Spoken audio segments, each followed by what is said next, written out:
Sierra Tango, thanks for the call.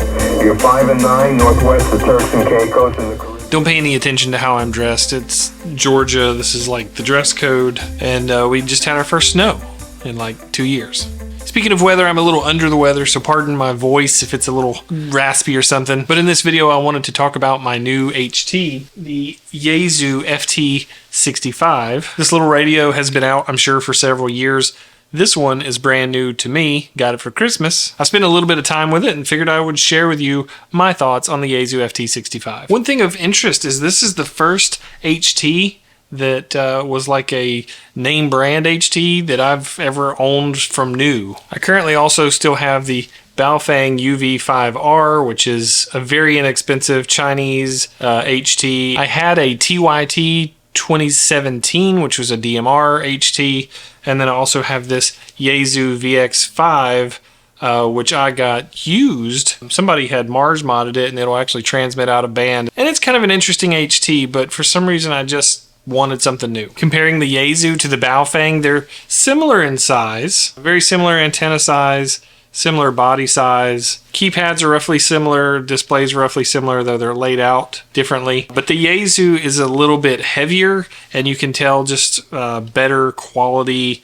material that it's made out of. Going through the menu in the little Yaesu is actually pretty intuitive. I was able to program in local repeaters and everything pretty easily, name them, figure out scanning, monitoring. Although I will say that for some reason it took me an unusual amount of time to figure out how to enable my transmit tone. You know, in order to get into some repeaters, you've got to transmit a subaudible tone. And for some reason it didn't seem intuitive that to turn on your transmit tone, you actually had to go into tone squelch. I can't even articulate why that doesn't seem to make sense to me. Maybe it makes sense to you, but it took me a while to figure that out. Other than that, it was a breeze to program. So far, the battery life on it has been pretty good. I've used it to check into several nets, and I've used it for a couple of QSOs on a local repeater at the full 5 watts of output power, and never killed the battery. Just a matter of interest, the antenna is actually the same exact style connector what's on the radio side.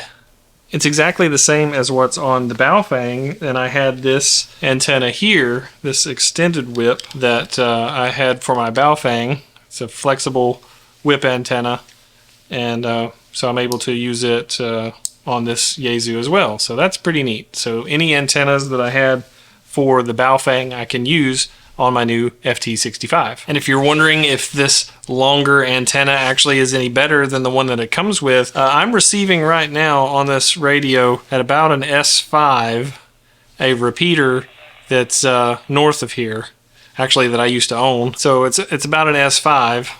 When I change over to this other antenna in the same position and everything, I'm receiving it exactly the same, S5. See if I can find something else to test. So now I've got it on a NOAA weather radio transmitter on 162.550. It's a little bit of a distance from here, and it's about S5 also. Lots of noise. Let's try the other longer antenna and see if that cleans up or if it's exactly the same. Maybe an S5. Still noisy. So yeah, on the receive side, I'm not sure that there's a whole lot to these. I think this is the Diamond. The speaker mic jack is actually different on this radio than my Baofeng, and I previously had a Motorola speaker mic that I had ordered and was using with an adapter on the Baofeng, but this Motorola mic has the exact right connection to plug directly into the Yaesu radio without any kind of adapter, so that works. So I've got a couple antenna choices and a speaker mic that I already had laying around that works with the FT-65. One thing that I find a little bit strange is that there is no mic gain setting in the menu whatsoever. The only setting you really have that would affect that is your deviation of either wide deviation or narrow deviation. Generally speaking, for repeater use, we want that set on wide, but there's no mic gain.